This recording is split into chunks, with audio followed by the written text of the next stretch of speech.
बिना पियानी का नहीं ससुर कैराना, बिना पियानी का नहीं ससुर कैराना। उस्ताद जी हमारे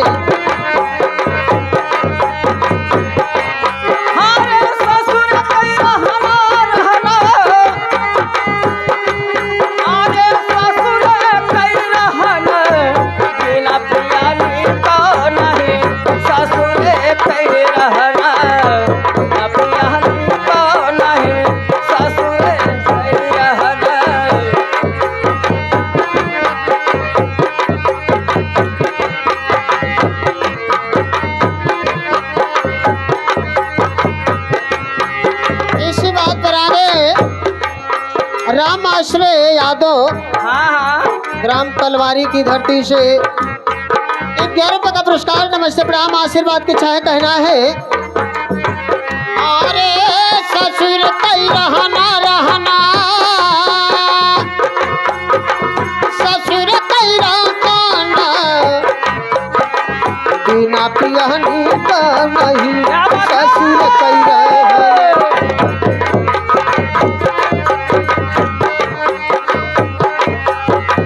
बंधु दिखे आगे रामचंद्र गौतम ग्राम हैदरपुर से इस गाने के ऊपर खुश होकर के 51 रुपए का पुरस्कार हम हमारी पार्टी।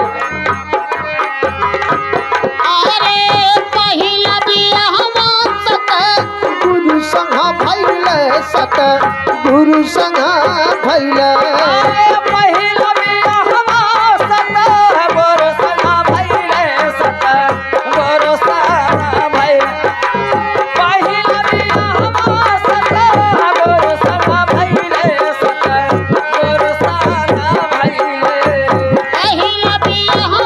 सत गुरु संघ भइले, सत गुरु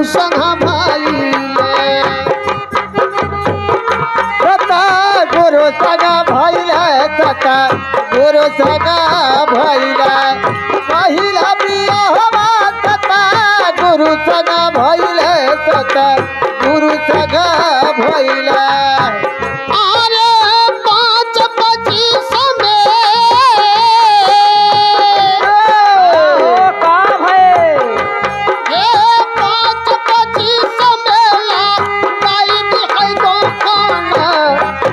पियानी का नहीं ससुर कैराना।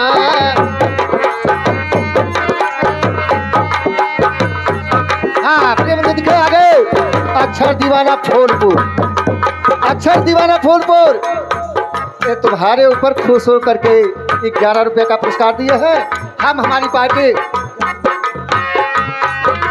आए अक्षर दीवाना अरे लंबा हाथ मार के निकाला।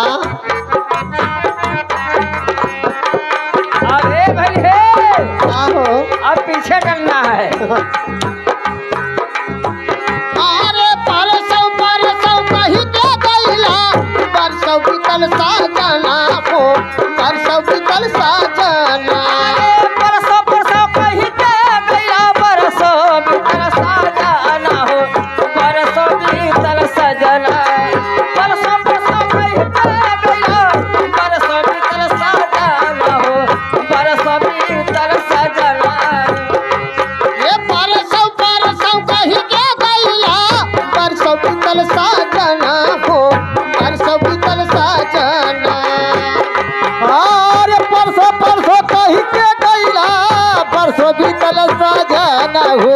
परसों बीतल सजना।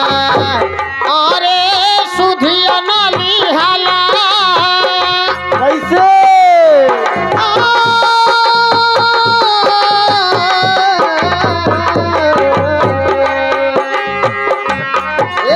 सुधिया नाली हाला भी सारा देह साजना, बिना पियानी का नहीं ससुर कैराना, बिना पियानी कौन है ससुर कैराना। अपने बंधु दिखे पिया बिना निकल आगे ससुर के रहना। ए आगे अक्षर दीवाना इस गाने के ऊपर खुश होकर के 11 रुपए का पुरस्कार हम हमारी पास।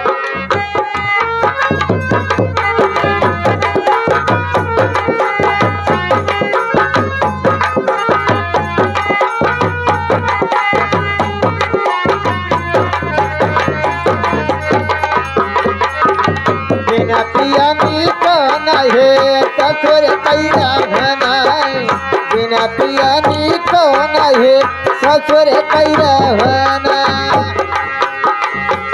अरे लिखी लिखी पतिया अपने सैया के पाठा वाली हो राजा के पाठा वाली अरे लिखी लिखा चिट्ठियाँ पले सैया के पाठावाली हो राजा के पाठावाली लिखी लिखी चिट्ठियाँ पले सैया के पाठावाली हो राजा के पाठावाली ए लिखी लिखी पतिया अपने सैया के पाठा वाली हो राजा के पाठा वाली ए लिखी लिखी पतिया अपने सैया के पाठा वाली हो राजा के पाठा वाली